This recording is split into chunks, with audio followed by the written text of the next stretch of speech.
लेकिन 24 देख रहे हैं, यहाँ पर मैं हूँ आपके साथ साहिब। देखिए, लगातार कई वर्षों से चल रही मांग जो है इस बार भी पूरा नहीं हो पाएगा। जी हाँ, कैबिनेट की अंतिम बैठक कल ही खत्म हो गई और कुल जो है 129 एजेंडों पर मुहर लगी, लेकिन कहीं भी गृह विभाग का मामला जिसमें दफादार चौकीदार की जो बात आती है वो नहीं है। जी हाँ, यानी कि दफेदार चौकीदार संघ के जो लोग हैं वो स्पष्ट तरीके से आप कह सकते हैं कि उनको फिर से ठगा गया।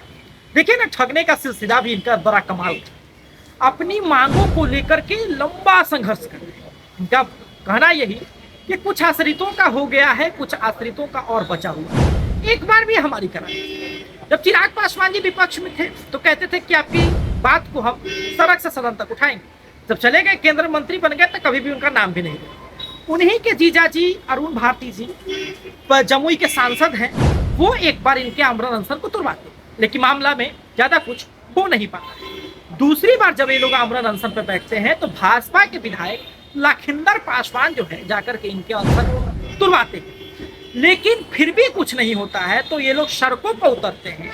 लगातार बैरिकेडिंग को धराशायी करते हुए जब आगे बढ़ते हैं तो इनको प्रशासन रोकती है और कहती है कि अपना मांग पत्र सौंपें। जब मांग पत्र सौंपा जाता है तो होम कमिश्नर कहते हैं कि हम आपसे ढांढस आपको बंधवाते हैं कि हो सकता है कि हम आप पे विचार करेंगे, देखा जाएगा आपकी मांगों को लेकर।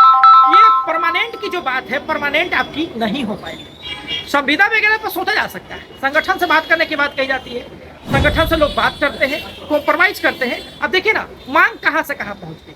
मांग पहले थी परमानेंट की, लगातार कहा जा रहा था कि परमानेंट, लेकिन जो कोर्ट, हाई कोर्ट ने और जो सुप्रीम कोर्ट में मामला चला, प्रक्रियाधीन है अभी तक, बताया जाता है कि जो कोर्ट ने इन लोगों को कहीं का नहीं छोड़ा। कहा कैसे कैसे नियुक्ति हो सकता है, ये नहीं हुआ। कोर्ट से भी लोग कहीं के नहीं रहे। जिनका कहना है कि नियमावली कोई भी तोड़ सकता है।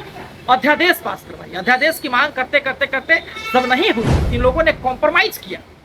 वो जो होम कमिश्नर ने बातें कही थी ना कि कॉन्ट्रैक्ट पर, यानी कि संविदा आधारित नौकरी कम से कम कर दीजिए। संगठन के नेता अपने लोगों से बात करते हैं कि चलिए भैया, कम से कम संविदा पर ही तो हो, लेकिन हो कम से कम खानदानी नौकरी तो बचे। संगठन जो है इसको लेकर के तत्परता दिखाती है। कहा जाता है कि आपका मामला कहां तक पहुंचा, इसका स्टेटस भी आप चेक कर सकते हैं, कई तरह की चीजें कर सकते हैं। लेकिन कल के अंतिम बैठक या कैबिनेट की अंतिम बैठक में जब 129 एजेंडों पर मुहर लग रही थी, उसमें चौकीदार दफेदार संघ का कुछ नहीं हुआ। जी हाँ, स्पष्ट तरीके से कुछ नहीं हुआ। अब सवाल ये है कि जहां पर सप्ताह दिन के अंदर में कभी भी जो है आचार संहिता लागू हो सकता है, महीना दिन के अंदर में चुनाव होकर रिजल्ट दे देने हैं, तब दफेदार चौकीदार संघ के संगठन के लोग किसका समर्थन करेंगे। क्योंकि जब इनका कहना है कि जब 5 से पहले लालू जी ने हमारी रुकवाई थी तो हमने उनका ऐसा विरोध किया कि 2 दशक तक उनकी सरकार नहीं आ पाई। एक बार तो महागठबंधन टूटने के कारण जो है एनडीए टूटा, तो महागठबंधन में जाकर के हो गए वो अलग, लेकिन नहीं आ पाया। लेकिन स्पष्ट समझिए, उनका कहना है कि विपक्ष के जो विधायक हैं माले के, उन्होंने भी आकर के समर्थन दिया। उन्होंने कहा था कि हमारी सरकार बनेगी तो जनवरी में फट से आपका काम कर देंगे। तो इनका स्पष्ट तरीके से कहना है कि दफेदार चौकीदार संघ के लोग जो है वर्तमान सरकार एनडीए का समर्थन करने से चूकेंगे। या उनके संगठन के नेता का यही कहना है कि इस बार समर्थन अगली सरकार। अब आप क्या समझते हैं, प्रतिक्रिया हमें कमेंट बॉक्स में जरूर दें। देखते रहे सब न्यूज़ के लिए 24 हमारे सहयोगी नीरज कुमार और साथ थे। धन्यवाद।